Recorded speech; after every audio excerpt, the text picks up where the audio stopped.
कामप्रद स्त्री व्रत का वर्णन।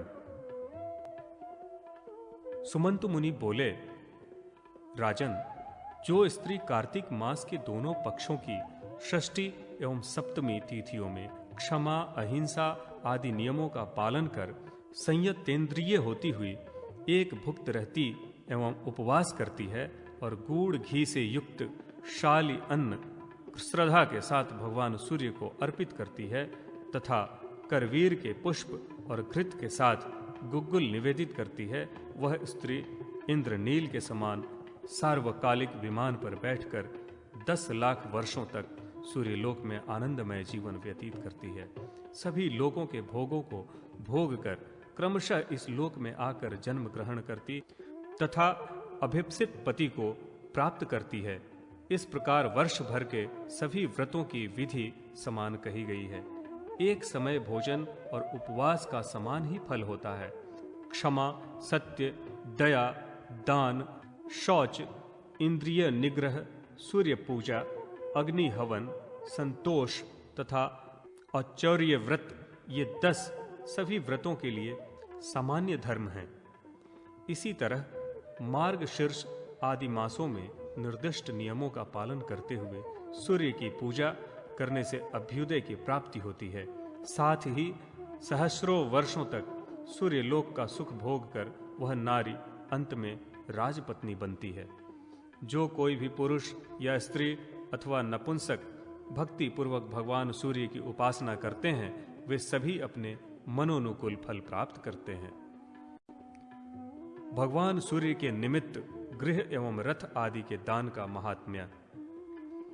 सुमंतु मुनि बोले, राजन, अपने वित्त के अनुसार मिट्टी, लकड़ी, पत्थर तथा पके हुए ईंटों से जो मठ या गृह का निर्माण कर उसे सभी उपकरणों से युक्त करके भगवान सूर्य के लिए समर्पित करता है, वह सभी कामनाओं को प्राप्त कर लेता है।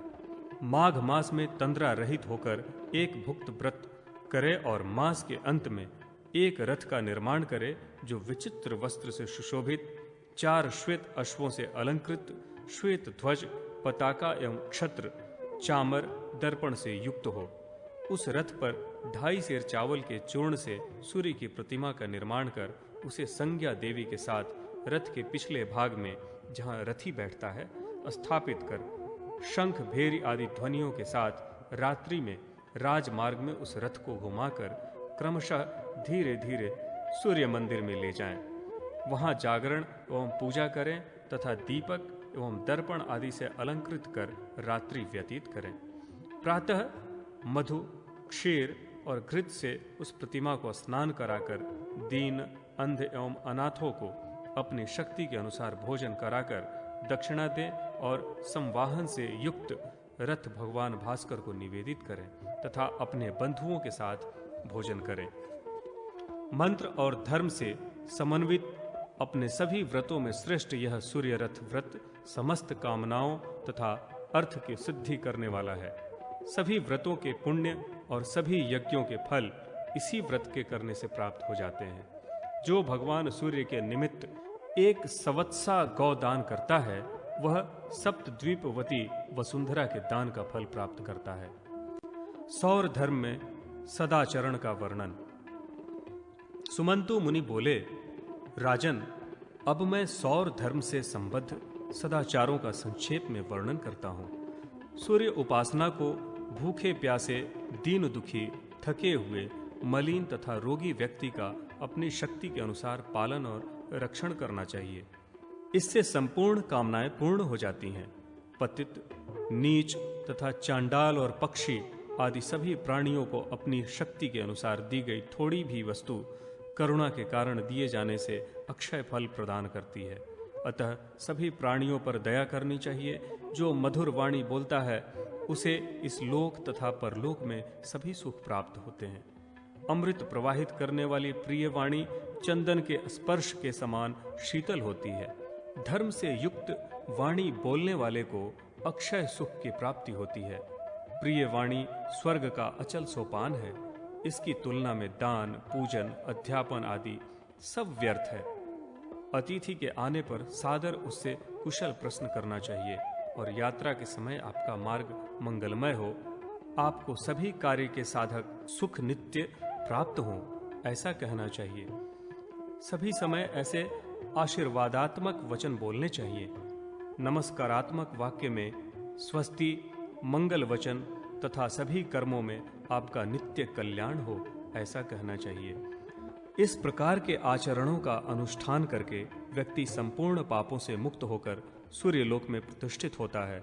मनुष्यों को जैसी भक्ति भगवान सूर्य में हो, वैसी ही भक्ति सूर्य भक्तों के प्रति भी रखनी चाहिए।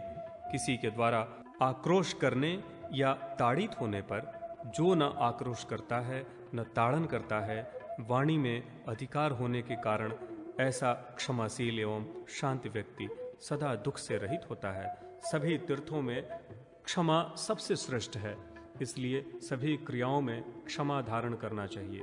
ज्ञान, योग, तप एवं यज्ञ, दानादि सत्य क्रियाएं क्रोधी व्यक्ति के लिए व्यर्थ हो जाती हैं, इसलिए क्रोध का परित्याग कर देना चाहिए। अप्रिय वाणी मर्म, अस्थि, प्राण तथा हृदय को जलाने वाली होती हैं, इसलिए अप्रिय वाणी का कभी प्रयोग नहीं करना चाहिए। क्षमादान, तेजस्विता, सत्य, क्षम, अहिंसा ये सब भगवान सूर्य की कृपा से प्राप्त होते हैं। सुमंतु मुनि पुनः बोले, महाराज, अब आप आदित्य सम्मत सौर धर्म को पुनः सुने। यह सौर धर्म पाप नाशक, भगवान सूर्य को प्रिय तथा परम पवित्र है। यदि मार्ग में कहीं रवि की पूजा अर्चना होती देखें तो यह समझना चाहिए कि वहाँ भगवान सूर्य देव स्वयं प्रत्यक्ष उपस्थित हैं। भगवान सूर्य का मंदिर देखकर वहाँ भगवान सूर्य को नमस्कार करके ही वहाँ से आगे जाना चाहिए। देव पर्व, उत्सव, श्राद्ध तथा पुण्य दिनों में विधि पूर्वक भगवान सूर्य की पूजा करनी चाहिए। देवगण तथा पितृगण सूर्य का आश्रयण करके ही स्थित हैं। भगवान सूर्य के प्रसन्न होने पर निसंदेह सभी प्रसन्न होते हैं। सौर धर्म के अनुष्ठान से ज्ञान प्राप्त होता है तथा उससे वैराग्य। ज्ञान और वैराग्य से संपन्न व्यक्ति की सूर्य योग में प्रवृत्ति होती है। सूर्य के योग से वह सर्वज्ञ एवं परिपूर्ण हो जाता है तथा अपनी आत्मा में अवस्थित होकर सूर्य के समान स्वर्ग में आनंद लाभ करता है। ब्रह्मचर्य, तप, मौन, क्षमा तथा अल्पाहार ये तपस्वियों के 5 विशिष्ट गुण हैं। भाग्य या अन्य विशिष्ट मार्ग से तथा न्यायपूर्वक प्राप्त धन गुणवान व्यक्ति को देना ही दान है। हजारों शस्य राशियों को उत्पन्न करने वाली जल युक्त उर्वरा भूमि दान कहा जाता है। सभी दोषों से रहित कुलीन अलंकृता कन्या, निर्धन, विद्वान, द्विज को देना कन्यादान कहा जाता है। मध्यम या उत्तम नवीन वस्त्र का दान वस्त्र दान कहा जाता है। एक मास में 240 ग्रासों का भक्षण करना चंद्रायण व्रत कहलाता है। सभी शास्त्रों के ज्ञाता तथा तपस्या परायण जितेंद्रिय ऋषियों एवं देवों से सेवित जल स्थान तीर्थ कहा जाता है। सूर्य संबंधी स्थानों को पुण्य क्षेत्र कहा जाता है। उन सूर्य संबंधी क्षेत्रों में मरने वाला व्यक्ति सूर्य सायुज्य को प्राप्त करता है। तीर्थों में दान देने से, उद्यान लगाने एवं देवालय, धर्मशाला आदि बनवाने से अक्षय फल प्राप्त होता है। क्षमा एवं निःस्पृहता, दया, सत्य, दान, शील, तप तथा अध्ययन, इन 8 अंगों से युक्त व्यक्ति श्रेष्ठ पात्र कहलाता है। भगवान सूर्य में भक्ति, क्षमा, सत्य, 10 इंद्रियों का विनिग्रह तथा सभी के प्रति मैत्री भाव रखना सौर धर्म है। जो भक्ति पूर्वक भविष्य पुराण लिखवाता है वह 100 कोटि युग वर्षों तक सूर्यलोक में प्रतिष्ठित होता है। जो सूर्य मंदिर का निर्माण करवाता है उसे उत्तम स्थान की प्राप्ति होती है। सौर धर्म की महिमा का वर्णन, ब्रह्माकृत सूर्य स्तुति। राजा शतानिक ने कहा, ब्राह्मण श्रेष्ठ, आप सौर धर्म का पुनः विस्तार से वर्णन कीजिए। सुमंत मुनि बोले, महाबाहो, तुम धन्य हो। इस लोक में सौर धर्म का प्रेमी तुम्हारे समान अन्य कोई भी राजा नहीं है। इस संबंध में मैं आपको प्राचीन काल में गरुड़ एवं अरुण के बीच हुए संवाद को पुनः प्रस्तुत कर रहा हूं। आप इसे ध्यानपूर्वक सुने। अरुण ने कहा, खग श्रेष्ठ, ये सौर धर्म अज्ञान सागर में निमग्न समस्त प्राणियों का उद्धार करने वाला है। पक्षीराज, जो लोग भक्ति भाव से भगवान सूर्य का स्मरण, कीर्तन और भजन करते हैं, वे परम पद को प्राप्त होते हैं। खगाधिप, जिसने इस लोक में जन्म ग्रहण कर इन देवेश भगवान भास्कर की उपासना नहीं की, वह संसार के क्लेशों में ही निमग्न रहता है। मनुष्य जीवन परम दुर्लभ है। इसे प्राप्त कर जिसने भगवान सूर्य का पूजन किया, उसी का जन्म लेना सफल है। जो श्रद्धा भक्ति से भगवान सूर्य का स्मरण करता है, वह कभी किसी प्रकार के दुख का भागी नहीं होता। जिन्हें महान भोगों के सुख प्राप्ति की कामना है तथा जो राज्यासन पाना चाहते हैं अथवा स्वर्गीय सौभाग्य प्राप्ति इच्छुक हैं एवं जिन्हें अतुल कांति, भोग, त्याग, यश, श्री, सौंदर्य, जगत की ख्याति, कीर्ति और धर्म आदि की अभिलाषा है, उन्हें सूर्य की भक्ति करनी चाहिए। जो परम श्रद्धा भाव से भगवान सूर्य की आराधना करता है, वह सभी पापों से मुक्त हो जाता है। विविध आकार वाली डाकिनियां, पिशाच और राक्षस अथवा कोई भी उसे कुछ भी पीड़ा नहीं दे सकते। इनके अतिरिक्त कोई भी जीव उसे नहीं सता सकते। सूर्य की उपासना करने वाले मनुष्य के शत्रुगण नष्ट हो जाते हैं और उन्हें संग्राम में विजय प्राप्त होती है। वीर, वह निरोग होता है। आपत्तियां उसका स्पर्श तक नहीं कर पाती। सूर्योपासक मनुष्य की धन, आयु, यश, विद्या और सभी प्रकार के कल्याण मंगल की अभिवृद्धि होती रहती है। इसके सभी मनोरथ पूर्ण हो जाते हैं। ब्रह्मा जी ने भगवान सूर्य की आराधना कर ब्रह्म पद की प्राप्ति की थी। देवों के ईश भगवान विष्णु ने विष्णुत्व पद को सूर्य के अर्चन से ही प्राप्त किया है। भगवान शंकर भी भगवान सूर्य की आराधना से ही जगन्नाथ कहे जाते हैं तथा उनके प्रसाद से ही उन्हें महादेवत्व पद प्राप्त हुआ है। एवं उनकी ही आराधना से 1,000 नेत्रों वाले इंद्र ने भी इंद्रत्व को प्राप्त किया है। मातृवर्ग, देवगण, गंधर्व, पिशाच, उरग, राक्षस और सभी सूरों के नायक भगवान सूर्य की सदा पूजा किया करते हैं। यह समस्त जगत भगवान सूर्य में ही नित्य प्रतिष्ठित है। जो मनुष्य अंधकार नाशक भगवान सूर्य की पूजा नहीं करता, वह धर्म, अर्थ, काम और मोक्ष का अधिकारी नहीं है। पक्षी श्रेष्ठ, आपत्तिग्रस्त होने पर भी भगवान सूर्य की पूजा सदा करणीय है। जो मनुष्य भगवान सूर्य की पूजा नहीं करता, उसका जीवन व्यर्थ है। प्रत्येक व्यक्ति को देवाधिदेव भगवान सूर्य की पूजा उपासना करके ही भोजन करना चाहिए। जो सूर्य भक्त हैं, जो समस्त द्वंद्वों के सहन करने वाले, वीर, नीति विधि युक्त चित्त, परोपकारण परायण तथा गुरु की सेवा में अनुरक्त रहते हैं, वे अमानी, बुद्धिमान, असक्त, अस्पर्धा वाले, निस्पृह, शांत, स्वात्मानंद, भद्र और नित्य स्वागतवादी होते हैं। सूर्य भक्त अल्पभाषी, शूर, शास्त्र मर्मज्ञ, प्रसन्न मनस्क, शौचाचार संपन्न और दक्षिणय युक्त होते हैं। सूर्य के भक्त दंभ, मत्सरता, तृष्णा एवं लोभ से वर्जित हुआ करते हैं। वे शठ और कुत्सित नहीं होते। जिस प्रकार कमल का पत्र जल से निर्लिप्त रहता है, उसी प्रकार सूर्य भक्त मनुष्य विषयों में कभी लिप्त नहीं होते। जब तक इंद्रियों की शक्ति क्षीण नहीं होती, तब तक भगवान सूर्य की आराधना संपन्न कर लेनी चाहिए, क्योंकि मानव असमर्थ होने पर इसे नहीं कर सकता और यह मानव जीवन यूं ही व्यर्थ चला जाता है। भगवान सूर्य की पूजा के समान इस जगत में अन्य कोई भी धर्म का कार्य नहीं है। अतः देव देवेश भगवान सूर्य का पूजन करें। जो मानव भक्ति पूर्वक शांत, अज प्रभु देव देवेश सूर्य की पूजा किया करते हैं, वे इस लोक में सुख प्राप्त करके परम पद को प्राप्त हो जाते हैं। सर्वप्रथम ब्रह्मा जी ने अपने परम प्रहृष्ट अंतरात्मा से भगवान सूर्य की पूजा कर अंजलि बांधकर जो स्तोत्र कहा था, उसका भाव इस प्रकार है। षडैश्वर्य संपन्न शांत चित्त से युक्त देवों के मार्ग प्रणेता एवं सर्वश्रेष्ठ श्री भगवान सूर्य को मैं सदा प्रणाम करता हूँ, जो देव देवेश शाश्वत शोभन शुद्ध दिवसपति चित्रभानु दिवाकर और ईशों के भी ईश हैं, उनको मैं प्रणाम करता हूँ। समस्त दुखों के हर्ता प्रसन्न वदन उत्तमांग वर के स्थान वर प्रदाता वरद तथा वरणीय भगवान विभा वसु को मैं प्रणाम करता हूँ। अर्क अर्यमा इंद्र विष्णु ईश दिवाकर देवेश्वर देवरत और विभा वसु नामधारी भगवान सूर्य को मैं प्रणाम करता हूँ। इस स्तुति का जो नित्य श्रवण करता है वह परम कीर्ति को प्राप्त कर सूर्यलोक को प्राप्त करता है।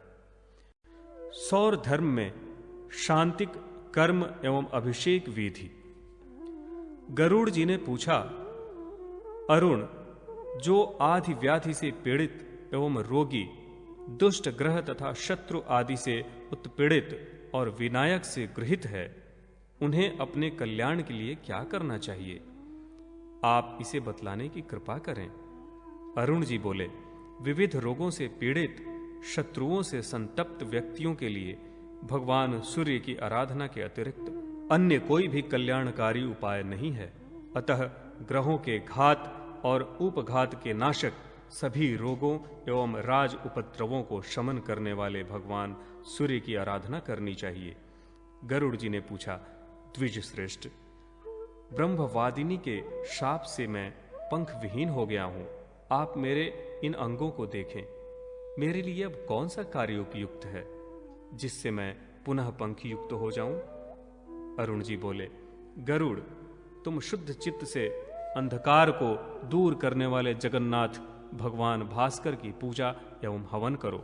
गरुड़ जी ने कहा, मैं विकलांग होने से भगवान सूर्य की पूजा एवं अग्नि कार्य करने में असमर्थ हूं, इसलिए मेरी शांति के लिए अग्नि का कार्य आप संपादित करें। अरुण जी बोले, विनतानंदन, महाव्याधि से प्रपीड़ित होने के कारण तुम इसके संपादन में समर्थ नहीं हो, अतः मैं तुम्हारे रोग की शांति के लिए पावकार्चन करूंगा। यह लक्ष्य होम सभी पापों विघ्नों तथा व्याधियों का नाशक महापुण्यजनक शांति प्रदान करने वाला अपमृत्यु निवारक महान शुभकारी तथा विजय प्रदान करने वाला है। यह सभी देवों को तृप्ति प्रदान करने वाला तथा भगवान सूर्य को अत्यंत प्रिय है। इस पावकार्चन में सूर्य मंदिर के अग्नि कोण में गोमय से भूमि को लीप कर अग्नि की स्थापना करें और सर्वप्रथम दिक्पालों को आहुति प्रदान करें। खगश्रेष्ठ, इस प्रकार विधि पूर्वक आहुतियां प्रदान करने के अनंतर ओम भूर्भुवः स्वाहा इसके द्वारा लक्ष्य हवन का संपादन करें। सौर महाहोम में यही विधि कही गई है। भगवान भास्कर के उद्देश्य से इस अग्नि कार्य को करें।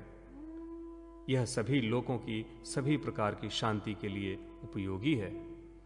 हवन के अनंतर शांति के लिए निर्दिष्ट मंत्रों का पाठ करते हुए अभिषेक करना चाहिए। सर्वप्रथम ग्रहों के अधिपति भगवान सूर्य तथा सोमादि ग्रहों से शांति की प्रार्थना करें। रक्त कमल के समान नेत्रों वाले, सहस्र किरणों वाले, 7 अश्वों से युक्त रथ पर आरूढ़, सिंदूर के समान रक्त आभा वाले सभी देवताओं द्वारा नमस्कृत भगवान सूर्य ग्रह पीड़ा निवारण करने वाली महाशांति आपको प्रदान करें। शीतल किरणों से युक्त अमृतात्मा अत्रि के पुत्र चंद्रदेव सौम्य भाव से आपकी ग्रह पीड़ा दूर करें। पद्मराग के समान वर्ण वाले, मधु के समान पिंगल नेत्र वाले, अग्नि सदृश अंगारक भूमि पुत्र भौम आपकी ग्रह पीड़ा दूर करें। पुष्पराग के समान आभा युक्त पिंगल वर्ण वाले पीत माल्य तथा वस्त्र धारण करने वाले बुद्ध आपकी पीड़ा दूर करें। तप्त स्वर्ण के समान आभा युक्त सर्वशास्त्र विशारद देवताओं के गुरु बृहस्पति आपकी ग्रह पीड़ा दूर कर आपको शांति प्रदान करें। हिम कुंद पुष्प तथा चंद्रमा के समान स्वच्छ वर्ण वाले दैत्य तथा दानवों से पूजित सूर्यार्चन में तत्पर रहने वाले महामति नीति शास्त्र में पारंगत शुक्राचार्य आपकी ग्रह पीड़ा दूर करें। विविध रूपों को धारण करने वाले अविज्ञात गति युक्त सूर्यपुत्र स्नैश्चर, अनेक शिखरों वाले केतु एवं राहु आपकी पीड़ा दूर करें। सर्वदा कल्याण की दृष्टि से देखने वाले तथा भगवान सूर्य की नित्य अर्चना करने में तत्पर ये सभी ग्रह प्रसन्न होकर आपको शांति प्रदान करें। तदंतर ब्रह्मा, विष्णु तथा महेश इन त्रिदेवों से इस प्रकार शांति की प्रार्थना करें। पद्मासन पर आसीन, पद्म वर्ण, पद्म पत्र के समान नेत्र वाले, कमंडलुधारी, देव गंधर्वों से पूजित, देव शिरोमणि, महातेजस्वी, सभी लोकों के स्वामी, सूर्यार्चन में तत्पर चतुर्मुख दिव्य ब्रह्म शब्द से सुशोभित ब्रह्मा जी आपको शांति प्रदान करें। पीतांबर धारण करने वाले, शंख चक्र गदा तथा पद्म धारण करने वाले चतुर्भुज श्याम वर्ण वाले यज्ञ स्वरूप अत्रेयी के पति तथा सूर्य के ध्यान में तल्लीन माधव मधुसूदन विष्णु आपको नित्य शांति प्रदान करें। चंद्रमा एवं कुंद पुष्प के समान उज्ज्वल वर्ण वाले सर्पादि विशिष्ट आभरणों से अलंकृत महातेजस्वी, मस्तक पर अर्धचंद्र धारण करने वाले, समस्त विश्व में व्याप्त, श्मशान में रहने वाले, दक्ष यज्ञ विध्वंस करने वाले, वर्णीय आदित्य के देह से संभूत, वरदानी देवाधिदेव तथा भस्म धारण करने वाले महेश्वर आपको शांति प्रदान करें। तदंतर सभी मृतकाओं से शांति के लिए प्रार्थना करें। पद्मराग के समान आभा वाली, अक्षमाला एवं कमंडलू धारण करने वाली, आदित्य की आराधना में तथा आशीर्वाद देने में तत्पर, सौम्य वदन वाली ब्राह्मणी प्रसन्न होकर तुम्हें शांति प्रदान करें।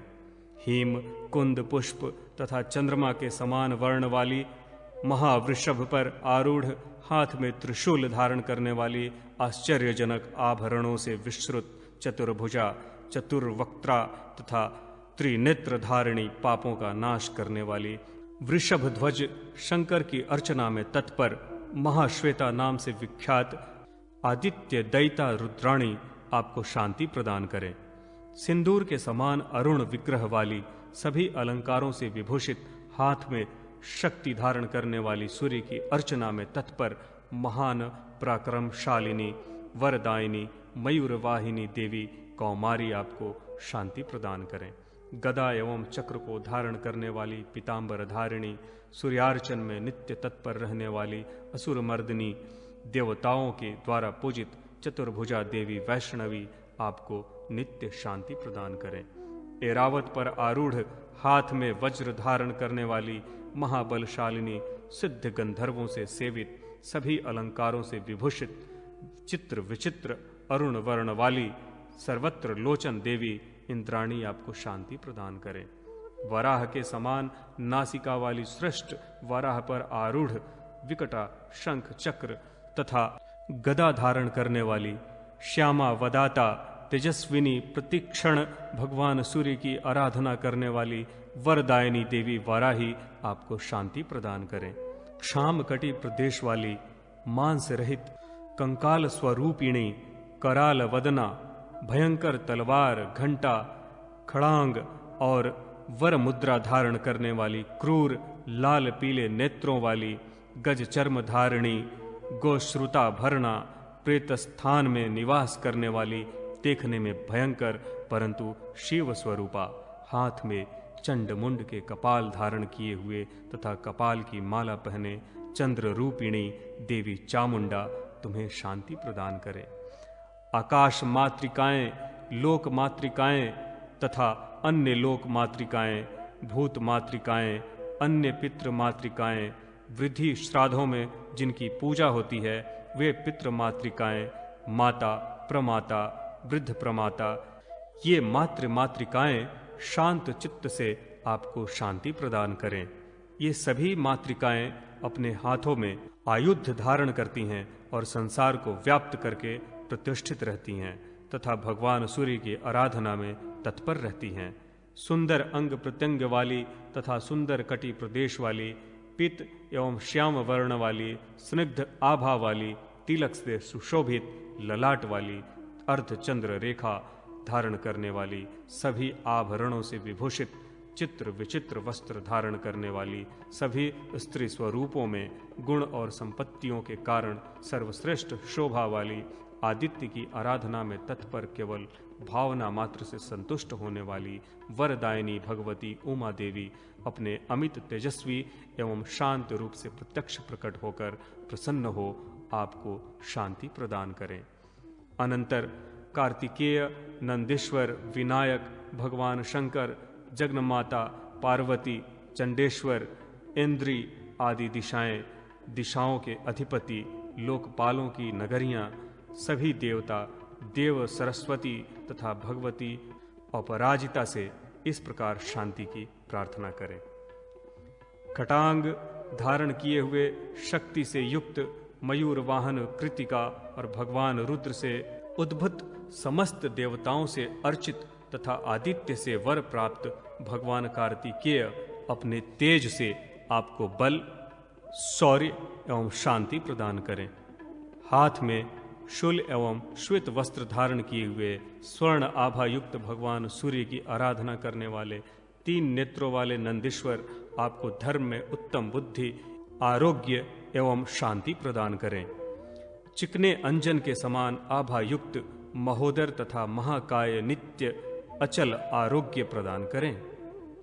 नाना आभूषणों से विभूषित नाग को यज्ञोपवीत के रूप में धारण किए हुए समस्त अर्थ संपत्तियों के उद्धारक, एक दंत, उत्कट स्वरूप, गजवक्त्र, महाबलशाली, गणों के अध्यक्ष, वर प्रदाता भगवान सूर्य की अर्चना में तत्पर शंकर पुत्र विनायक आपको महाशांति प्रदान करें। इंद्र नील के समान आभा वाले, त्रिनेत्रधारी, प्रदीप्त त्रिशूल धारण करने वाले, नागों से विभूषित, पापों को दूर करने वाले तथा अलक्ष्य रूप वाले, मलों के नाशक भगवान शंकर प्रसन्न चित्त से आपको महाशांति प्रदान करें। नाना अलंकारों से विभूषित, सुंदर वस्त्रों को धारण करने वाली, देवताओं की जननी, सारे संसार से नमस्कृत समस्त सिद्धियों की प्रदायिनी, प्रसाद प्राप्ति की एकमात्र स्थान जगन्माता भगवती पार्वती आपको शांति प्रदान करें। स्निग्ध श्यामल वर्ण वाली धनुष, चक्र, खड्ग तथा पट्टिश आयुधों को धारण की हुई, सभी उपद्रवों का नाश करने वाली, विशाल बाहुओं वाली महामहिषी मर्दिनी भगवती भवानी दुर्गा आपको शांति प्रदान करें। अत्यंत सूक्ष्म, अति क्रोधी, 3 नेत्रों वाले महावीर सूर्य भक्त भृंगुरीट आपका नित्य कल्याण करें। विशाल घंटा तथा रुद्राक्ष माला धारण किए हुए, ब्रह्म हत्यादि उत्कट पापों का नाश करने वाले, प्रचंड गणों के सेनापति, आदित्य की आराधना में तत्पर महायोगी चंडेश्वर आपको शांति एवं कल्याण प्रदान करें। दिव्य आकाश मातृकाएं, अन्य देव मातृकाएं, देवताओं द्वारा पूजित मातृकाएं जो संसार को व्याप्त करके अवस्थित हैं और सूर्यार्चन में तत्पर रहती हैं, वे आपको शांति प्रदान करें। रौद्र कर्म करने वाले तथा रौद्र स्थान में निवास करने वाले रुद्रगण, अन्य समस्त गणाधिप, दिशाओं तथा विदिशाओं में जो विघ्न रूप से अवस्थित रहते हैं, वे सभी प्रसन्न चित्त होकर मेरे द्वारा दी गई इस बलि को ग्रहण करें। ये आपको नित्य सिद्धि प्रदान करें और आपकी भयों से रक्षा करें। हाथों में वज्र लिए हुए महाबलशाली, सफेद, नीले, काले तथा लाल वर्ण वाले, पृथ्वी, आकाश, पाताल तथा अंतरिक्ष में रहने वाले इंद्रगण निरंतर आपका कल्याण करें और शांति प्रदान करें। आग्नेयी दिशा में रहने वाले निरंतर ज्वलनशील, जपा कुसुम के समान लाल तथा लोकहित वर्ण वाले, हाथ में निरंतर दंड धारण करने वाले सूर्य के भक्त भास्कर आदि मेरे द्वारा दिए गए बलि को ग्रहण करें और आपको नित्य शांति एवं कल्याण प्रदान करें।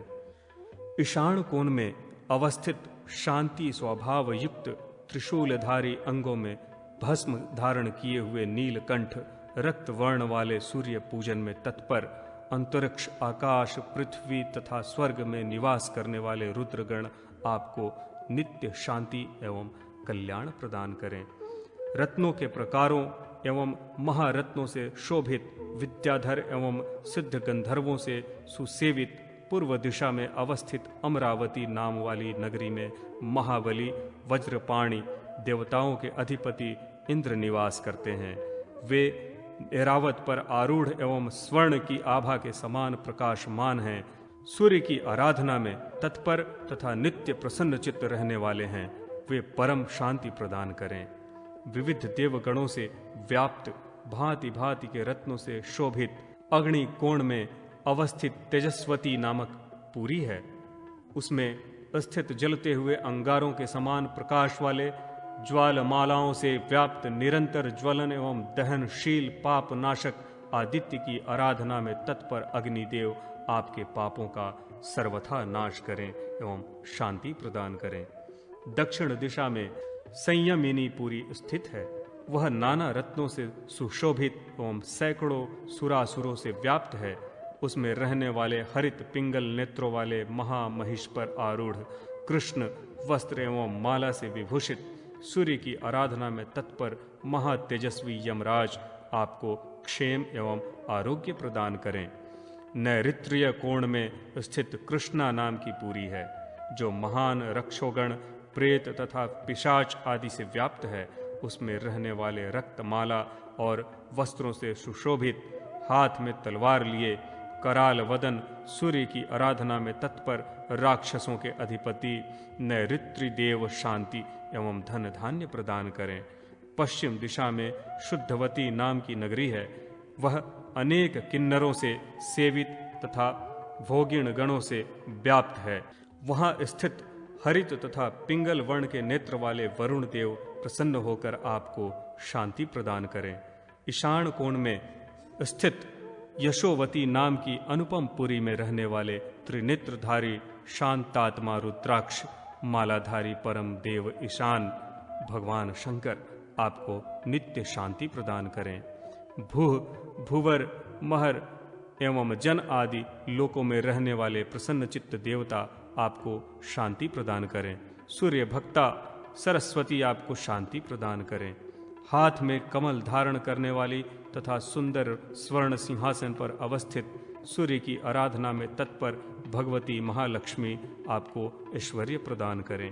और आदित्य की आराधना में तल्लीन विचित्र वर्ण के सुंदर हार एवं कनक मेखला धारण करने वाली सूर्य भक्ता भगवती अपराजिता आपको विजय प्रदान करें। इसके अनंतर 27 नक्षत्रों मेषादि 12 राशियों सप्त ऋषियों महातपस्वियों ऋषियों सिद्धों विद्याधरों दैत्येंद्रों तथा अष्ट नागों से शांति की प्रार्थना करें।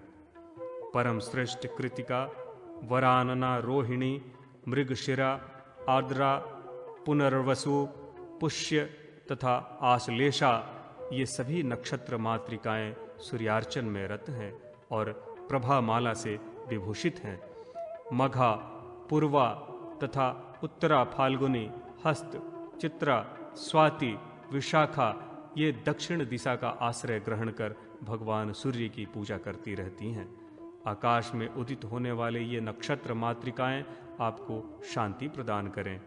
पश्चिम दिशा में रहने वाली अनुराधा ज्येष्ठा मूल पूर्वाषाढ़ा तथा उत्तराषाढ़ा अभिजित एवं श्रवण ये नक्षत्र मातृकाएं निरंतर भगवान भास्कर की पूजा करती रहती हैं। ये आपको वर्धनशील ऐश्वर्य एवं शांति प्रदान करें। उत्तर दिशा में अवस्थित घनिष्ठा शतभिष पूर्व तथा उत्तर भाद्रपद रेवती अश्वनी एवं भरणी नाम की नक्षत्र मातृकाएं नित्य सूर्य की पूजा करती रहती हैं। ये आपको नित्य वर्धनशील ऐश्वर्य एवं शांति प्रदान करें। पूर्व दिशा में अवस्थित तथा भगवान सूर्य के चरण कमलों में भक्ति पूर्वक आराधना करने वाली मेष सिंह तथा धनु राशियां आपको नित्य शांति प्रदान करें। दक्षिण दिशा में स्थित रहने वाली भगवान सूर्य की अर्चना करने वाली वृष कन्या तथा मकर राशियां परमा भक्ति के साथ आपको शांति प्रदान करें।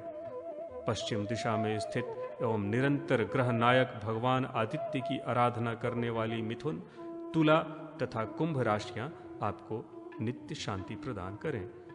कर्क, वृश्चिक तथा मीन राशियां जो उत्तर दिशा में स्थित रहती हैं तथा भगवान सूर्य की भक्ति करती हैं, आपको शांति प्रदान करें। भगवान सूर्य के अनुग्रह से संपन्न ध्रुव मंडल में रहने वाले सप्त ऋषिगण आपको शांति प्रदान करें। कश्यप, गाल्व, गार्ग्य, विश्वामित्र, दक्ष, वशिष्ठ, मार्कंडेय, क्रतु, नारद, भृगु, आत्रेय, भारद्वाज, वाल्मीकि, कौशिक, वात्स्य, शाकल्य, पुनर्वसु तथा शालंकायन, ये सभी सूर्य ध्यान में तत्पर रहने वाले महातपस्वी ऋषिगण आपको शांति प्रदान करें। सूर्य की आराधना में तत्पर ऋषि तथा मुनि कन्याएं जो निरंतर आशीर्वाद प्रदान करने में तत्पर रहती हैं, आपको नित्य सिद्धि प्रदान करें। भगवान सूर्य की पूजा में तत्पर दैत्य राजेंद्र, नमूची, महाबली, शंकुकर्ण, पराक्रमी महानाथ, ये सभी आपके लिए बल, वीर्य एवं आरोग्य की प्राप्ति के लिए निरंतर कामना करें। महान संपत्तिशाली हयग्रीव, अत्यंत प्रभावशाली प्रहलाद, अग्निमुख, कालनेमि, ये सभी सूर्य की आराधना करने वाले दैत्य आपको पुष्टि, बल और आरोग्य प्रदान करें।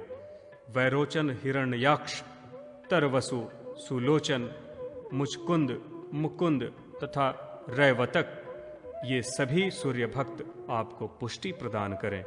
दैत्य पत्नियां, दैत्य कन्याएं तथा दैत्य कुमार, ये सभी आपकी शांति के लिए कामना करें।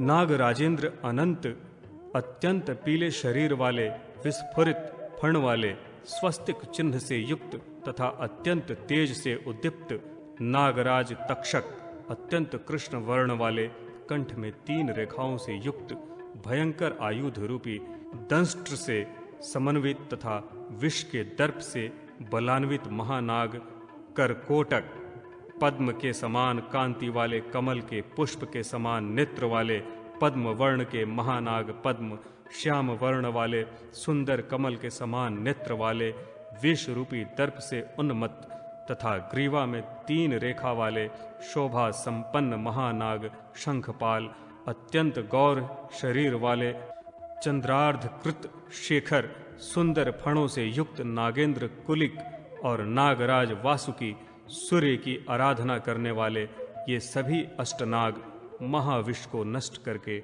आपको निरंतर अचल महाशांति प्रदान करें।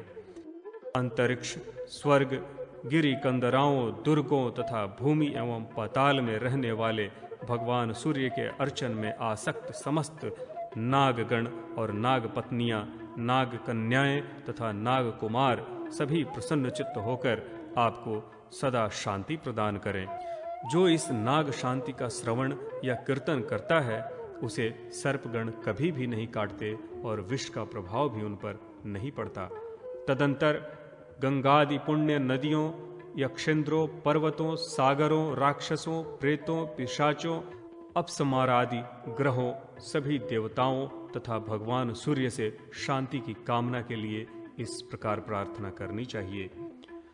ग्रहाधिपति भगवान सूर्य की नित्य आराधना करने वाली पुण्य तोया गंगा, महादेवी यमुना, नर्मदा, गौतमी, कावेरी, वरुणा, देविका, निरंजना तथा मंदाकिनी आदि नदियां और महानद, शोण, पृथ्वी, स्वर्ग एवं अंतरिक्ष में रहने वाली नदियां आपको नित्य शांति प्रदान करें। यक्षराज कुबेर, महायक्ष मणिभद्र, यक्षेंद्र सुचिर, पांचिक, महातेजस्वी धृतराष्ट्र, यक्षेंद्र, विरूपाक्ष, कंजाक्ष तथा अंतरिक्ष एवं स्वर्ग में रहने वाले समस्त यक्षगण, यक्ष पत्नियां, यक्ष कुमार तथा यक्ष कन्याएं जो सभी सूर्य की आराधना में तत्पर रहते हैं, ये आपको शांति प्रदान करें, नित्य कल्याण, बल, सिद्धि भी शीघ्र प्रदान करें एवं मंगलमय बनाएं। भगवान सूर्य की आराधना करने वाले सभी पर्वत, रिद्धि प्रदान करने वाले वृक्ष, सभी सागर तथा पवित्रारण्य, आपको शांति प्रदान करें। पृथ्वी, अंतरिक्ष, स्वर्ग तथा पाताल में निवास करने वाले एवं भगवान सूर्य की आराधना करने वाले महाबलशाली और काम रूप सभी राक्षस, प्रेत, पिशाच एवं सभी दिशाओं में अवस्थित अपस्मार ग्रह तथा ज्वर ग्रह आदि आपको नित्य शांति प्रदान करें।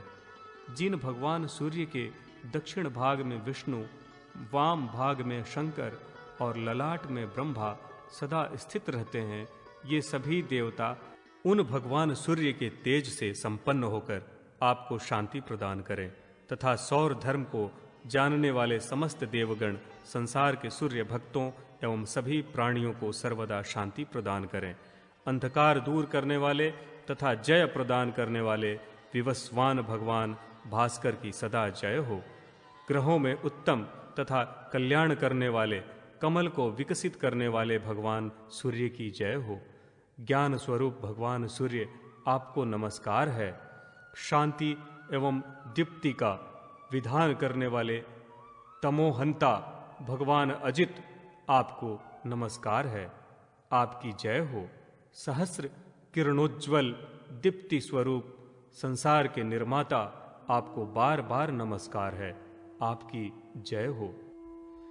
गायत्री स्वरूप वाले, पृथ्वी को धारण करने वाले सावित्री प्रिय मार्तंड भगवान सूर्यदेव आपको बार बार नमस्कार है, आपकी जय हो। सुमंत मुनि बोले, राजन, इस विधान से अरुण के द्वारा वैनतेय गरुड़ के कल्याण के लिए शांति विधान करते ही वे सुंदर पंखों से समन्वित हो गए। वे तेज में बुद्ध के समान दिदीप्यमान और बल में विष्णु के समान हो गए। राजन, देवाधिदेव सूर्य देव के प्रसाद से सुपर्ण के सभी अवयव पूर्ववत हो गए।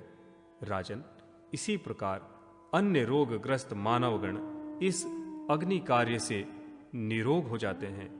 इसीलिए इस शांति विधान को प्रयत्न पूर्वक करना चाहिए। ग्रहोपघात, दुर्भिक्ष, सभी उत्पातों में तथा अनावृष्टि आदि में लक्ष्य होम समन्वित सौर सुक्त से यत्न पूर्वक पूजन कर एवं वारुण सुक्त से प्रसन्न चित्त हो घी, मधु, तिल, यव एवं मधु के साथ पायस से हवन एवं शांति करें और सावधान हो बलि प्रदान करें। ऐसा करने से देवतागण मनुष्यों के कल्याण की कामना करते हैं एवं उनके लिए लक्ष्मी की वृष्टि करते हैं। जो मनुष्य भगवान दिवाकर का ध्यान कर इस शांति अध्याय को पढ़ता या सुनता है, वह रण में शत्रु पर विजयी हो परम सम्मान को प्राप्त कर एक क्षत्र शासक होकर सदा आनंदमय जीवन व्यतीत करता है। वह पुत्र पौत्रों से प्रतिष्ठित होकर आदित्य के समान तेजस्वी एवं प्रभा समन्वित व्याधि शून्य जीवन यापन करता है।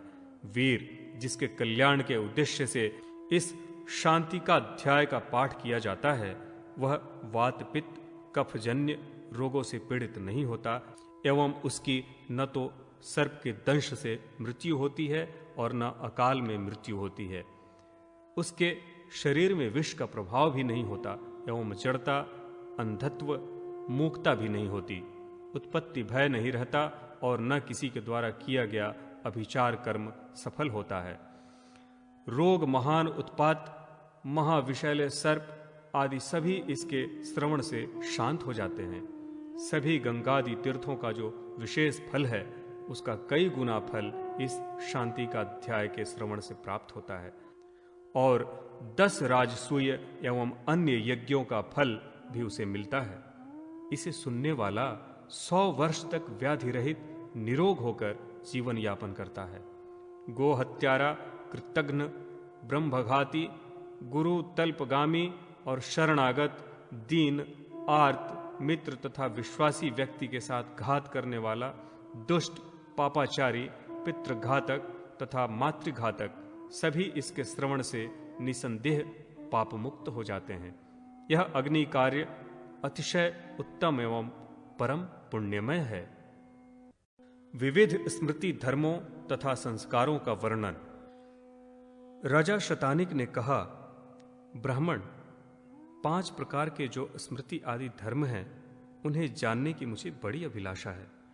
कृपा पूर्वक आप उनका वर्णन करें। सुमंतु जी बोले, महाराज, भगवान भास्कर ने अपने सारथी अरुण से जिन 5 प्रकार के धर्मों को बतलाया था, मैं उनका वर्णन कर रहा हूं, आप उन्हें सुने। भगवान सूर्य ने कहा, गरुड़ाग्रज, स्मृति प्रोक्ता धर्म का मूल सनातन वेद ही है। पूर्वानुभूत ज्ञान का स्मरण करना ही स्मृति है। स्मृत्यादि धर्म 5 प्रकार के होते हैं। इन धर्मों का पालन करने से स्वर्ग और मोक्ष की प्राप्ति होती है तथा इस लोक में सुख, यश और ऐश्वर्य की प्राप्ति होती है। पहला वेद धर्म है, दूसरा है आश्रम धर्म अर्थात ब्रह्मचर्य, गृहस्थ, वानप्रस्थ और सन्यास। तीसरा है वर्णाश्रम धर्म अर्थात ब्राह्मण, क्षत्रिय, वैश्य और शूद्र। चौथा है गुण धर्म और 5वां है नैमित्तिक धर्म। यही स्मृत्यादि 5 प्रकार के धर्म कहे गए हैं। वर्ण और आश्रम धर्म के अनुसार अपने कर्तव्यों का निर्वाह करते हुए कर्मों को संपादित करना ही वर्णाश्रम और आश्रम धर्म कहलाता है। जिस धर्म का प्रवर्तन गुण के द्वारा होता है वह गुण धर्म कहलाता है। किसी निमित्त को लेकर जो धर्म परिवर्तित होता है उसे नैमित्तिक धर्म कहते हैं। यह नैमित्तिक धर्म जाति, द्रव्य तथा गुण के आधार पर होता है। निषेध और विधि रूप में शास्त्र 2 प्रकार के होते हैं। स्मृतियां 5 प्रकार की हैं, दृष्ट स्मृति, अदृष्ट स्मृति, दृष्टादृष्ट स्मृति, अनुवाद स्मृति और अदृष्टादृष्ट स्मृति। सभी स्मृतियों का मूल वेद ही है। स्मृति धर्म के साधन स्थान ब्रह्मावर्त, मध्य क्षेत्र, मध्य देश, आर्यावर्त तथा यज्ञिक आदि देश हैं। सरस्वती और दृष्टद्वती कुरुक्षेत्र के दक्षिण सीमा की एक नदी, इन 2 देव नदियों के बीच का जो देश है वह देव निर्मित देश ब्रह्मावर्त नाम से जाना जाता है। हिमाचल और विंध्य पर्वत के बीच के देश को जो कुरुक्षेत्र के पूर्व और प्रयाग के पश्चिम में स्थित है उसे मध्य देश कहा जाता है। पूर्व समुद्र तथा पश्चिम समुद्र, हिमालय तथा विंध्याचल पर्वत के बीच के देश को आर्यावर्त देश कहा जाता है। जहाँ कृष्ण सागर मृग विचरण करते हैं और स्वभावतः निवास करते हैं वह यज्ञिक देश है। इनके अतिरिक्त दूसरे अन्य देश मलच्छ देश हैं जो यज्ञ आदि के योग्य नहीं हैं। द्विज जातियों को चाहिए कि विचार पूर्वक इन देशों में निवास करें। भगवान आदित्य ने पुनः कहा, खगराज, अब मैं आश्रम धर्म बतला रहा हूं। ब्रह्मचर्याश्रम धर्म, गृहस्थाश्रम धर्म, वानप्रस्थाश्रम धर्म और सन्यासाश्रम धर्म। क्रम से इन 4 प्रकार के जीवन यापन करने को आश्रम धर्म कहा जाता है। एक ही धर्म 4 प्रकार से विभक्त हो जाता है।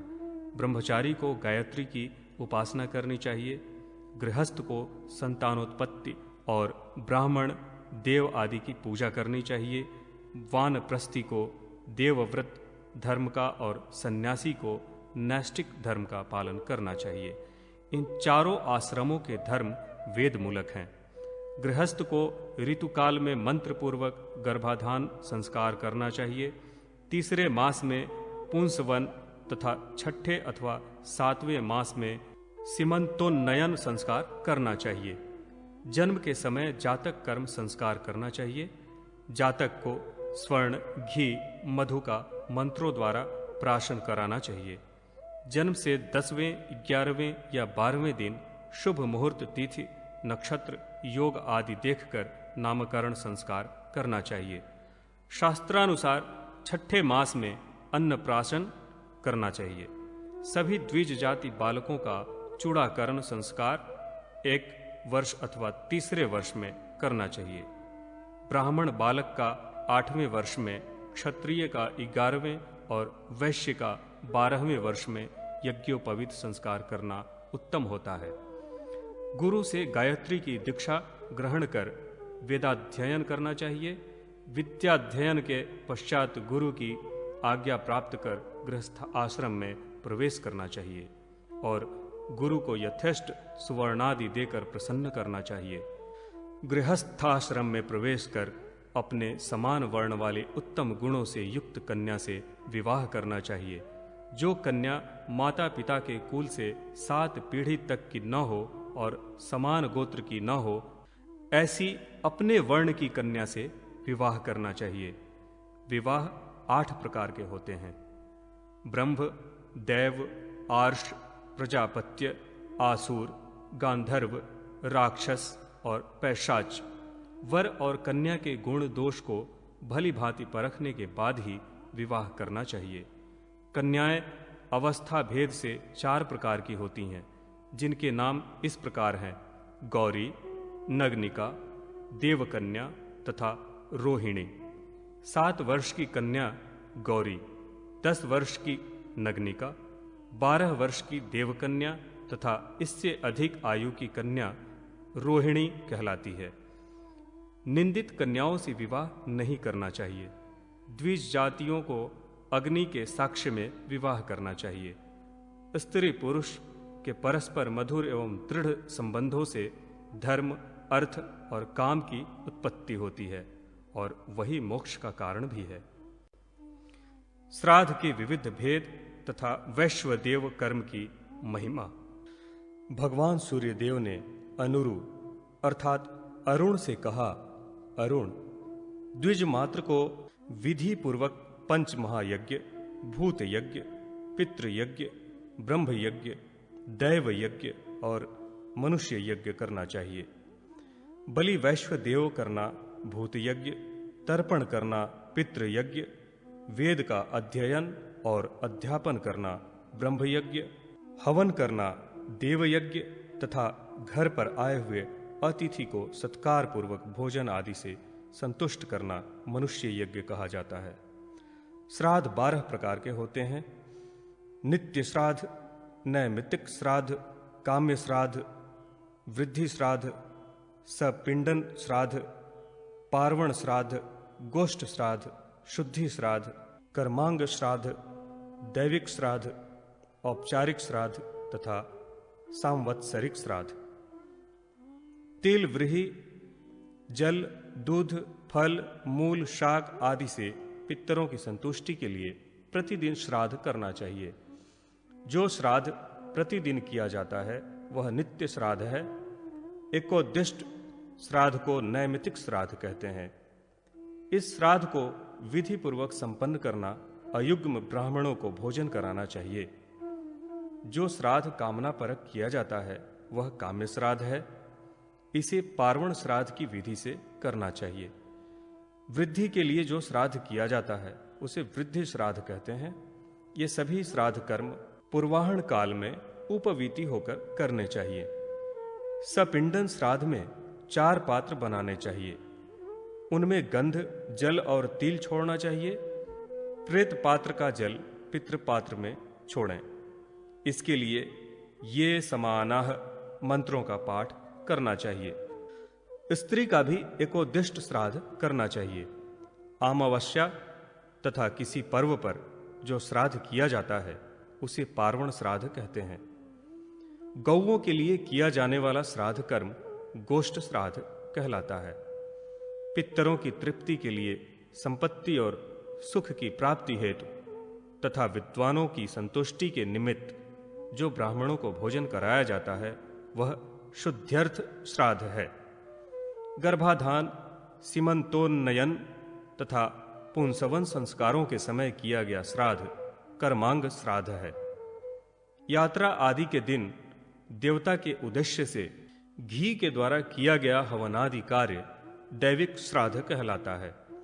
शरीर की वृद्धि, शरीर की पुष्टि तथा अश्ववृद्धि के निमित्त किया गया श्राद्ध औपचारिक श्राद्ध कहलाता है। सभी श्राद्धों में सांवत्सरिक श्राद्ध सबसे श्रेष्ठ है। इसे मृत व्यक्ति की तिथि पर करना चाहिए।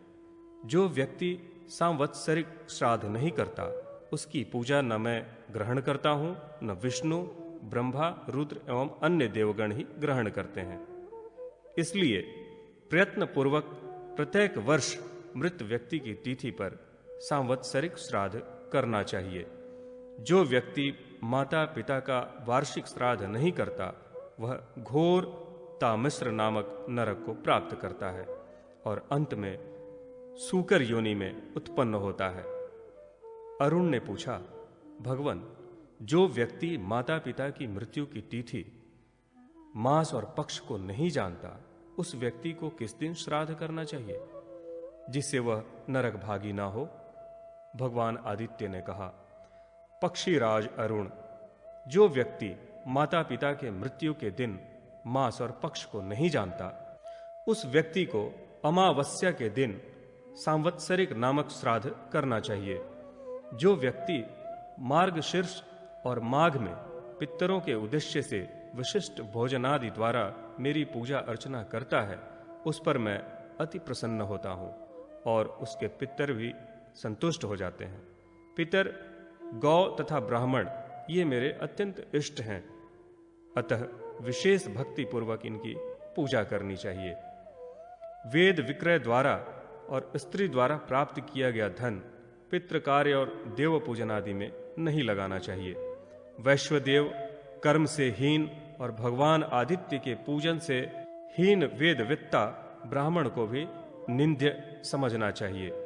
जो वैश्वदेव किए बिना ही भोजन कर लेता है वह मूर्ख नरक को प्राप्त करता है। उसका अन्न पाक व्यर्थ है।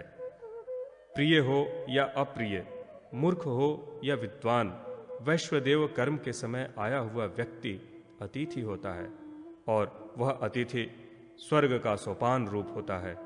जो बिना तिथि का विचार किए ही आता है उसे अतिथि कहते हैं। वैश्वदेव कर्म के समय जो न तो पहले कभी आया हो और न ही उसके पुनः आने की संभावना हो, तो उस व्यक्ति को अतिथि जानना चाहिए। उसे साक्षात विश्वदेव के रूप में ही समझना चाहिए। मातृ श्राद्ध की संक्षिप्त विधि। भगवान आदित्य ने कहा, अरुण, रात्रि में श्राद्ध नहीं करना चाहिए। रात्रि में किया गया श्राद्ध राक्षसी श्राद्ध कहा जाता है। दोनों संध्याओं में और सूर्य के अस्त होने पर भी श्राद्ध करना निषिद्ध है। अरुण ने पूछा, भगवन, माता का श्राद्ध किस प्रकार करना चाहिए और माता किन्हें माना गया है? नांदी मुख पितरों का पूजन किस प्रकार करना चाहिए, इन्हें मुझे बताने की कृपा करें। भगवान आदित्य ने कहा, खग शार्दुल, मैं मातृ श्राद्ध की विधि बतला रहा हूं, उसे सुनिए। मातृ श्राद्ध में पूर्वाहन काल में 8 विद्वान ब्राह्मणों को भोजन कराना चाहिए तथा एक और अन्य नवम सर्वदैवत्य ब्राह्मण को भी भोजन देना चाहिए। इस प्रकार 9 ब्राह्मणों को भोजन कराना चाहिए। यव, तिल, दधि, गंध पुष्पादि से युक्त अर्घ्य द्वारा सबकी पूजा करनी चाहिए तथा सभी ब्राह्मणों की प्रदक्षिणा करनी चाहिए। ब्राह्मणों को मधुर मिष्ठान भोजन कराना चाहिए। भोजन में कटु पदार्थ नहीं होने चाहिए। इस प्रकार ब्राह्मणों को भोजन कराकर पिंडदान देना चाहिए। दही, अक्षत का पिंड बनाएं। एक चौरस मंडप बनाकर उसकी प्रदक्षिणा करें। सव्य होकर हाथ से पूर्वाग्र कुशों तथा पुष्पों को चढ़ाना चाहिए। माता, प्रमाता, वृद्ध प्रमाता, पितामही, प्रपितामही, वृद्ध प्रपितामही तथा अन्य अपने कुल में जो भी माताएं हों उन्हें आदर पूर्वक निमंत्रित करना चाहिए। इस प्रकार माताओं को उद्दिष्ट कर 6 पिंड बनाकर पूजन करना चाहिए। नांदी मुख को उद्दिष्ट कर 5 उत्तम ब्राह्मणों को 5 पितरों के रूप में भोजन कराना चाहिए। नांदी मुख श्राद्ध में ब्राह्मणों को विधिवत भोजन कराकर उनकी प्रदक्षिणा करनी चाहिए। खगपते, श्राद्ध में दौहित्र अर्थात नाती, कुतुब, वेला अर्थात 1 बजे दिन का समय और तिल ये 3 पवित्र माने गए हैं तथा 3 प्रशंसा योग्य कहे गए हैं।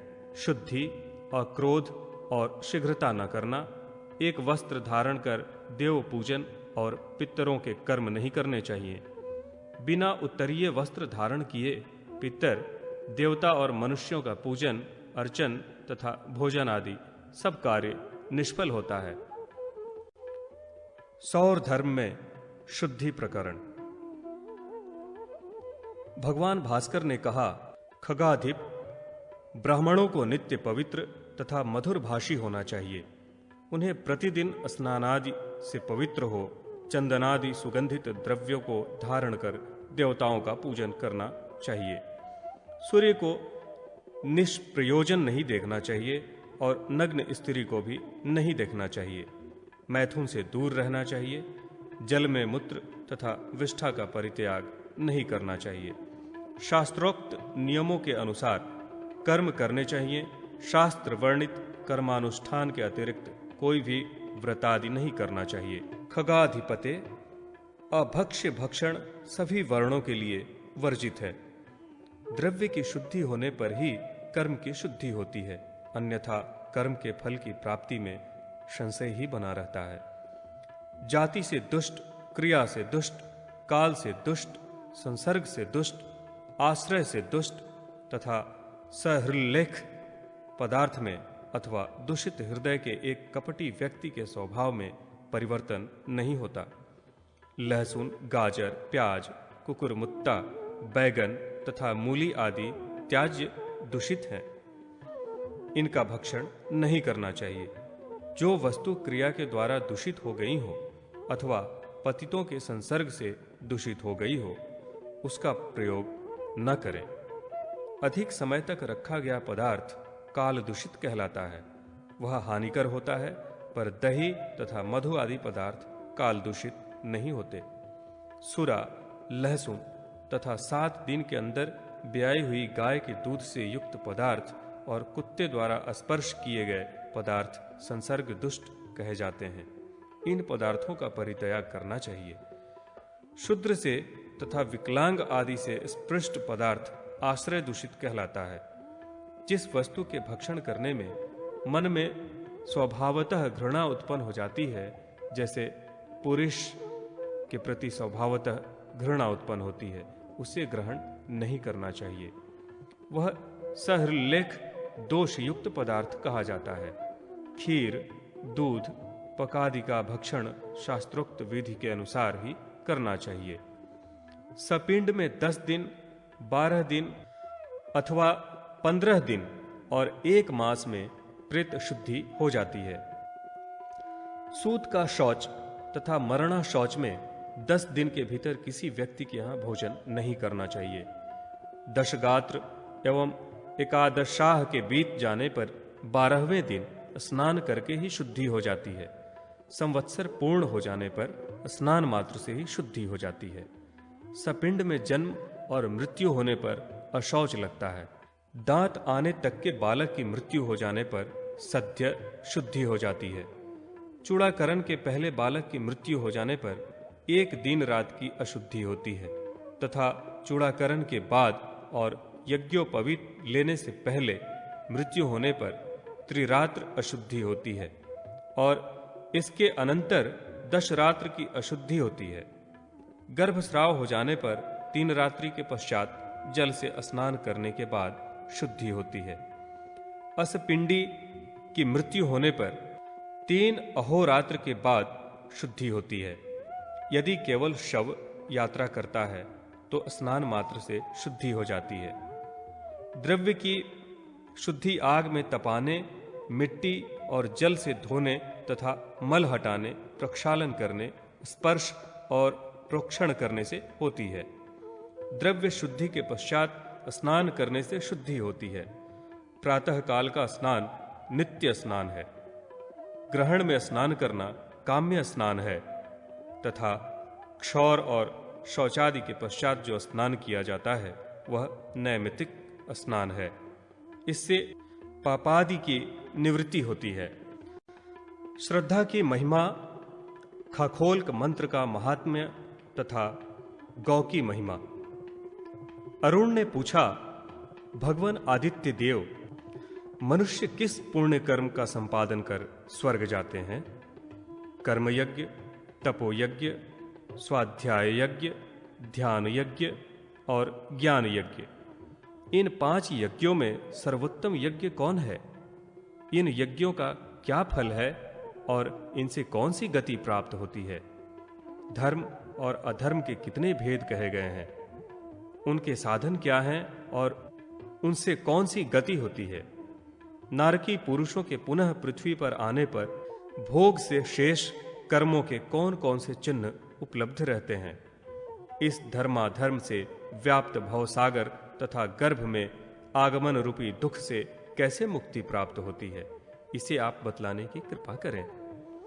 भगवान सूर्य बोले, अरुण, स्वर्ग और अपवर्ग के फल को देने वाला तथा नरक रूपी समुद्र से पार कराने वाले पापहारी एवं पुण्यप्रद धर्म को सुनो। धर्म के पूर्व में तथा मध्य में और उसके अंत में श्रद्धा आवश्यक है। श्रद्धा नष्ट ही धर्म प्रतिष्ठित होता है, अतः धर्म श्रद्धा मूलक ही है। वेद मंत्रों के अर्थ अतीव गूढ़तम हैं। उनमें प्रधान पुरुष परमेश्वर अधिष्ठित हैं, अतः इन्हें श्रद्धा के आश्रय से ही ग्रहण किया जा सकता है। ये इस बाह्य चक्षु से नहीं देखे जाते। श्रद्धा रहित देवता भी भांति भांति के शरीर को कष्ट देने पर तथा अत्यधिक अर्थ व्यय करने पर भी धर्म के सूक्ष्म रूप वेदमय परमात्मा को नहीं प्राप्त कर सकते। श्रद्धा परम सूक्ष्म है। श्रद्धा यज्ञ है, श्रद्धा हवन, श्रद्धा तप, श्रद्धा ही स्वर्ग और मोक्ष है। यह संपूर्ण जगत श्रद्धामय ही है। अश्रद्धा से सर्वस्व जीवन देने पर भी कुछ फल नहीं होता। बिना श्रद्धा के किया गया कार्य सफल नहीं होता। अतः मानव को श्रद्धा संपन्न होना चाहिए। हे खगश्रेष्ठ, अब मेरे मंडल के विषय में सुनो। मेरा कल्याणमय मंडल खखोल्क नाम से विख्यात है। यह तीनों देवों एवं तीनों गुणों से परे एवं सर्वज्ञ है। यह सर्वशक्तिमान है। ओम, इस एकाक्षर मंत्र में यह मंडल अवस्थित है। जैसे घोर संसार सागर अनादि है, वैसे ही खखोल्क भी अनादि है और संसार सागर का शोधक है। जैसे व्याधियों के लिए औषधि होती है, वैसे ही यह संसार सागर के लिए औषधि है। मोक्ष चाहने वालों के लिए मुक्ति का साधन और सभी अर्थों का साधक है। खखोल्क नामक यह मेरा मंत्र सदा उच्चारण एवं स्मरण करने योग्य है। जिसके हृदय में यह ओम नमः खखोल्काय मंत्र स्थित है, उसी ने सब कुछ पढ़ा है, सुना है और सब कुछ अनुष्ठित किया है, ऐसा समझना चाहिए। मनुष्यों ने इस खखोल्क को मार्तंड के नाम से कहा है। उसके प्रति श्रद्धा युक्त होने पर पुण्य प्राप्त होता है और अश्रद्धा से अधपतन होता है। सूर्य संबंधी वचन को कहने वाले गुरु की सूर्य के समान पूजा करनी चाहिए। वह गुरु भवसागर में निमग्न व्यक्ति का उद्धार कर देता है। सौर धर्म रूपी शीतल जल के द्वारा जो अज्ञानी रूपी विहनी से संतप्त मनुष्य को शांत करता है, उसके समान गुरु कौन होगा? जो भक्तों को ज्ञान रूपी अमृत से अपलावित करते हैं, भला उनकी कौन पूजा नहीं करेगा? स्वर्ग और अपवर्ग की प्राप्ति के लिए देवाधिदेव सूर्य के द्वारा जो वाक्य कहे गए हैं, वो अतिशय कल्याणकारी हैं। राग, द्वेष, अक्षमा, क्रोध, काम, तृष्णा का अनुसरण करने वाले व्यक्ति का कहा हुआ वाक्य नरक का साधन होने से दुर्भाषित कहा जाता है। अविद्यात्मक संसार के क्लेश साधक मृदुल अलाप वाले संस्कृत वाक्य से भी क्या लाभ है? जिस वाक्य के सुनने से राग, द्वेष आदि का नाश एवं पुण्य प्राप्त होता है, वह कठोर वाक्य भी अतिशय शोभाजनक है। स्मृतियां, महाभारत, वेद, महान शास्त्र आदि धर्म साधक न बन सकें तो इनका अध्ययन मात्र अपनी आयु के व्यतीत करने के लिए ही है। सहस्रों वर्ष की आयु प्राप्त करने पर भी शास्त्र का अंत नहीं मिलता। अतः सभी शास्त्रों को छोड़कर अक्षर तन्मात्र परमात्मा का ज्ञान कर परलोक के अनुरूप आचरण करना चाहिए। मनुष्य के समर्थ शरीर से भी क्या लाभ है जो पारलौकिक पुण्य भार को वहन करने में असमर्थ है? जो सौर ज्ञान के महात्म्य को उच्चारण करने में असमर्थ है, वह शक्ति संपन्न और पंडित होते हुए भी मूर्ख है। इसलिए जो सौर ज्ञान से सद्भाव की महिमा में तत्पर रहता है, वही पंडित, समर्थ, तपस्वी और जितेंद्रिय है। जो नृप गुरु को संपूर्ण पृथ्वी, धन और सुवर्ण आदि देकर भी यदि अन्यायपूर्वक सौर ज्ञान की जिज्ञासा करता है, अर्थात अन्याय आचरण करते हुए पूछता है, तो उसे षडक्षर मंत्र का उपदेश गुरु को नहीं देना चाहिए। जो भगवान सूर्य के धर्म को न्यायपूर्वक विनम्र भाव से सुनता है और कहता है, वह उचित स्थान को प्राप्त करता है, अर्थात उसके विपरीत नरक को जाता है। जो भगवान सूर्य के षडक्षर मंत्र से विधान पूर्वक गो दुग्ध द्वारा सूर्य की पूजा करता है, वह मनुष्यों में श्रेष्ठ है। देवासुरों द्वारा मंथन करने पर क्षीर सागर से सभी लोगों की मातृस्वरूपा 5 गौवें उत्पन्न हुई। नंदा, सुभद्रा, सुरभि, सुमना तथा शोभनावती। गौवें तेज में सूर्य के समान हैं। ये संपूर्ण संसार का उपकार करने के लिए एवं देवताओं की तृप्ति के लिए और मुझे स्नान कराने के लिए उत्पन्न हुई हैं। ये मेरा ही आधार लेकर स्थित हैं। गौओं के सभी अंग पवित्र हैं। उनमें 6 रस निहित हैं। गाय के गोबर, मूत्र, गोरोचन, दूध, दही तथा घृत, ये 6 पदार्थ परम पवित्र हैं तथा सभी सिद्धियों को देने वाले हैं। सूर्य का परम प्रिय बिल्व वृक्ष गोमय से ही उत्पन्न हुआ है। इस वृक्ष पर कमल हस्ता लक्ष्मी विराजमान रहती हैं, अतः यह श्री वृक्ष कहा जाता है। गोमय से पंख उत्पन्न होता है और उससे कमल उत्पन्न हुए हैं। गोरोचन परम मंगलमय, पवित्र और सभी कामनाओं को पूर्ण करने वाला है। गोमूत्र से सभी देवों का आहार स्वरूप विशेषकर भास्कर के लिए भोग्य एवं प्रिय दर्शन सुगंधित गुगुल उत्पन्न हुआ है। जगत के सभी बीज क्षीर से उत्पन्न हुए हैं। कामना की सिद्धि के लिए सभी मांगल्य वस्तु दही से उत्पन्न समझे। देवों का अतिशय प्रिय अमृत घृत से उत्पन्न है, अतः घी, दूध, दही से भगवान सूर्य को स्नान कराना चाहिए। अनंतर उष्ण जल और काषाय से स्नपन कराना चाहिए। फिर शीतल जल से स्नान कराकर गोरोचन का लेपन एवं बिल्वपत्र, कमल और नील कमल से पूजन करना चाहिए। शर्करा युक्त गुगुल से भगवान सूर्य को अर्घ्य प्रदान करें। दूध, दही, भात, मधु के साथ शर्करा एवं विविध भक्ष्य पदार्थों को निवेदित करें। इसके बाद भगवान भास्कर की प्रदक्षिणा कर उनसे क्षमा याचना करें। इस विधि से जो दिनपति भगवान भानु की सड़ंग पूजा करता है, वह इस लोक में सभी कामनाओं को प्राप्त कर अपने कुल की 21 पीढ़ियों को स्वर्ग में ले जाता है तथा उन्हें वहां प्रतिष्ठित कर स्वयं ज्योतिष्क नामक स्थान को प्राप्त करता है। भगवान भास्कर की पूजा में पत्र, पुष्प, फल, जल जो भी अर्पित होता है, वह सब तथा सूर्य संबंधी गौवें भी सूर्यलोक को प्राप्त करती हैं, इसमें संदेह नहीं है। देश, काल तथा विधि के अनुरूप श्रद्धापूर्वक सुपात्र को दिया गया अल्प दान भी अक्षय होता है। हे वीर, तिल का अर्ध परिमाण मात्र सत्पात्र को दिया गया श्रद्धापूर्वक दान सभी कामनाओं को पूर्ण करने वाला है। जिसने ज्ञान रूपी जल से स्नान कर लिया है और शील रूपी भस्म से अपने को शुद्ध कर लिया है, वह सभी पात्रों में उत्तम सत्पात्र माना गया है। जप, इंद्रिय दमन और संयम मनुष्य को संसार सागर से पार उतारने वाला साधन है।